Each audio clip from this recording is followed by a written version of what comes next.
ముందుగా అయితే మన సందీప్ రెడ్డి వంగ గారు అయితే చిరంజీవి గారు ఈ మూవీలో అయితే నటించడం లేదంట. ఎందుకంటే సందీప్ రెడ్డి వంగ గారే స్వయంగా చెప్పారు. మీరు ఈ వీడియో క్లిప్ వినండి. చిరంజీవి గారు ఫాదర్ క్యారెక్టర్ అంటున్నారు, స్పిరిట్ లేదు, అది ఎంతవరకు కరెక్ట్ అంటారు కదా.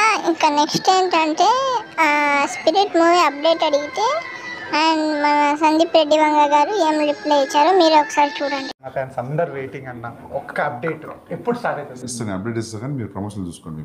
విన్నారు కదా, స్పిరిట్ మూవీ నుంచి అప్డేట్ అడిగితే నాకు తెలుసు అని ఒకే మాట అనేసారు. మిమ్మల్ని అడగాలంటే భయం వేస్తుంది అన్న. అసలు లాస్ట్ అండ్ ఫైనల్ అప్డేట్ ఏంటంటే ఈ ఇయర్లో లాస్ట్ మంత్ షూటింగ్ అయితే స్టార్ట్ అవుతుంది. ఇదైతే స్వయంగా అన్న జిగిరి మూవీ ఒక ఈవెంట్లో అయితే స్వయంగా సందీప్ రెడ్డి వంగ గారే చెప్పారు. ఇంతకీ మీకు ఈ అప్డేట్లో ఏ అప్డేట్ చాలా బాగా అనిపించింది? ఆ 2 అప్డేట్స్లో ఇది మీకు నచ్చిందా లేదని కామెంట్లో చెప్పండి. ఉంటాను ఇంకా.